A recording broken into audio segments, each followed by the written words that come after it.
So, Joe, we've been talking a bit about this toxic term that is becoming pervasive in our media and in our organizations that some of you may also have heard. This term diversity hire. It's become toxic, unnecessary, and it's for those not familiar with it, it suggests that a person has been hired to a role purely based on their demographics and being an underrepresented group rather than skills and experience. And I'm fascinated by this because it always assumes that there's a binary choice. We either hire for diversity or we hire for skills and experience. And I think one of the things we've seen is that those two things come together. It's often used in times when, if it's someone who is not white or not male getting a top job, they are assumed to be a diversity hire. And I know that it's a term you've come across as well, right? It has a lot, Jess. So good to be with you and good to be having. I think this is a really important conversation. So I've certainly been part of a lot of conversations through my leadership career in corporate organizations with other men around the water cooler, around at the pub or at Friday night drinks, and it usually goes something like this. Um, oh, did you hear who got that appointed to that GM job last week? Oh, it was Sally. And then the next phrase is, oh, I wonder why that was. And so it's just this horrible, toxic, kind of cultural nuance that has come in unintentionally through the diversity and inclusion movement, where usually we have gendered differences, particularly in the women in leadership movement, where men are feeling kind of disenfranchised and left out of that conversation, and that they're missing out, and that women are getting appointed into roles purely because of their gender. If we're just talking about gender, obviously there's intersectionality in that.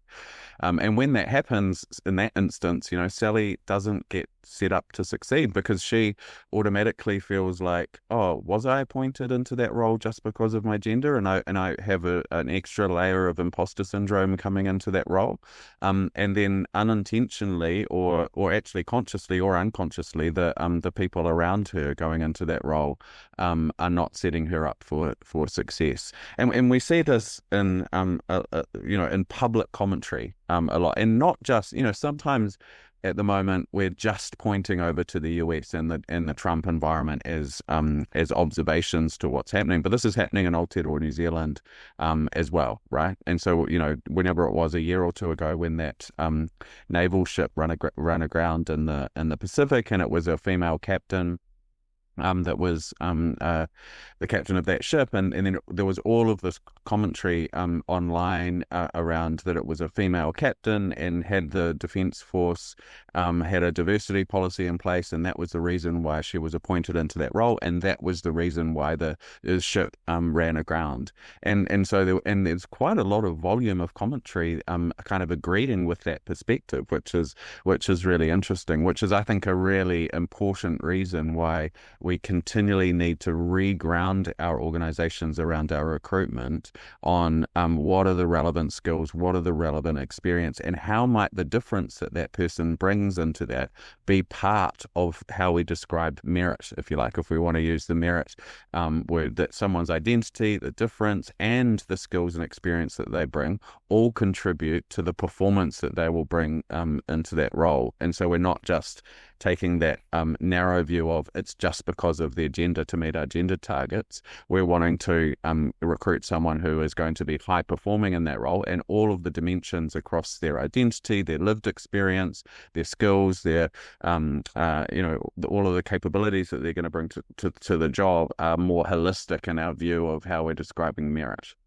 Yeah, yeah. And that's something we unpacked. We did a video a while back around this merit equation and how Yeah. diversity and skills and experience sit alongside each other to make someone the best person for the job, particularly in this current climate. And we'll pop the link to that video in the notes here for those that haven't seen it. But I remember when that Navy ship ran aground. And I remember a conversation I was having at the time where a room full of leaders and someone had actually used that as an example. You see, this is why diversity doesn't work, and had pointed to that.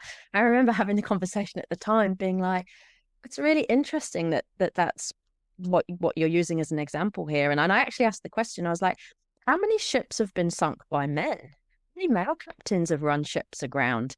And it's literally every other sinking except that one, right? And yet Mm. all of those accidents we don't attribute to gender, but the one where there is an underrepresented group at the helm, we do. And it reminds me of, I remember reading a while back some Rockefeller Foundation statistics where they'd actually looked at media reports about companies that were in crises.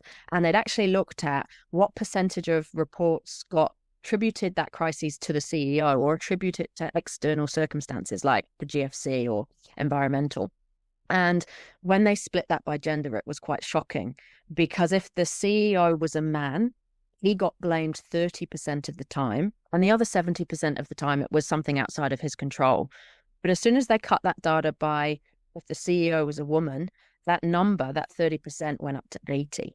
So 80% of the time she was at fault. And I think that speaks to the reality when you're an underrepresented group and you've been appointed to a top role, the spotlight is brighter. So you have to prove yourself. You work twice as hard. You have to be overqualified almost to be able to get into that role and go, right, I'm going to succeed. And I feel like, leaders are going to make mistakes regardless of their gender. It's just we only point to gender or ethnicity when we use this term diversity hire, right? Which is, for me, is hilarious when we think about the history of recruitment. There's this new term emerging called homogeneity hire, which I don't think is particularly useful either, but it speaks to the traditions when jobs were gotten on the golf course and in the pub, and it was kind of, where the old boys club, I guess, had come from. And the reality is, for years, traditionally, jobs were based on gender, but we never called them hires by gender then. So we've got this difference as to, do we hire the same as us? And we know that the majority of our leaders are still white and male, or do we hire different to us? And if we're hiring different, we're also hiring based on skill and capability. So why is it being seen as, well, if you're hiring different, then you've got to compromise on it? Exactly. And I want to pick up on that point around the kind of the performance management side of it, as well as when you'll see when underrepresented groups, to your point, need to be performing at sort of 120, 130% of anyone else in order to prove they're worthy of being appointed into that job. They're breaking through that extra barrier of acceptance and value. And also when there are performance issues amongst underrepresented groups, it builds this narrative that, oh, see, they weren't capable for that job. They weren't the most meritorious candidate. And so it's used to kind of devalue the whole inclusion, equity, and diversity movement, if you like. Whereas, to your point around the ships sinking, at any one point in time across our organizations, there are multiple performance management situations happening across a whole range of identity groups. It's just that when an underrepresented group person is might be underperforming or might be in the wrong role, or they might not be supported in that role, there's a real highlight on that, and that's used as fuel to the fire around that, well, they shouldn't have been appointed into that role in the first place, and the reason that they were appointed was because of their identity. Yeah. Yeah. And so I guess our call to action around this is a term that we need to stop using. It's not useful for anyone. It's often not factually correct either. And I feel like sometimes it's being used by groups of people that are trying to find a reason that perhaps they were unsuccessful. So the whole kind of, I've lost out to diversity. And it's easier for me to blame the diversity hire and that was all about quotas rather than to face another possibility, which might be that I wasn't good enough, or the skills and experience that we are looking for in roles now have changed. And what got me a job 20 years ago might not get me a job now. So our definition of skills and experience is different. We're looking for people with a lot more EQ, those kind of soft skills that we talk about. Experience isn't now the king that it always used to be in terms of, we have new problems that we've never solved before. So we're looking for new ideas and fresh ways of doing things, not, well, this is what worked 10 years ago, so this is what should work now. And I think the world has changed, and so therefore recruitment has changed.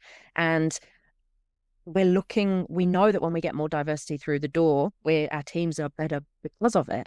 And so this is something that enhances rather than detracts. And I feel like the term diversity hire is a way to it's a negative way to sort of fight back in that space where if you're not getting what you used to get, this is the reason for it. And I think the opportunity for organizations is to be super confident about that articulation back to their employees and to their customers and stakeholders to say when we have different perspectives around our decision-making tables, we will be better off. We'll be more change agile, we'll be more adaptive to our customers, we'll be more innovative, we'll be more productive, we'll have greater well-being. All the research shows that. And so kind of moving from this diversity by stealth, which creates this kind of toxic environment because everyone's kind of distrusting around some of the decisions and why some of those decisions are being made. Are they just being made so that you look good on your external reporting? Or is it a high performance discussion? We want to drive high performance. We want to be more productive. We want to be more innovative, like every organization across every sector wants to be. And we know that this is a commercial strategy for us to do that. And let's be really open about that. We're looking for different perspectives around our tables because we know we'll be better off. And then that gives the organization and the leaders the opportunity to stand behind that positioning really confidently as a commercial piece. So it takes it out of this. It's an HR side project and it's a bit woke and it's trying to be this morally virtuistic position to this is very strategic. This is very commercial. We stand by our recruitment decisions. We're going to be recruiting differently for capabilities, and it's the right thing for the organization in terms of performance. Yeah, yeah, definitely. 100% agree. Always a pleasure to chat with you, Joe, about this stuff. And I think with this, it all boils down to this fact that if we're hiring right, if we're doing it right in this current climate, we will be hiring diverse talent because our demographics are more diverse than they've ever been. So our talent pools are too. So are our customers, our clients, our stakeholders, and the communities that we serve. So it makes sense. This is just hiring, right? We're hiring for diversity. It's not a negative, and it includes the skills and experience. So I'd invite you all, if you hear this term, to call it out, to ask people to explain what they mean, to hear that debate, that argument. And hopefully some of what we've talked about today helps with those conversations.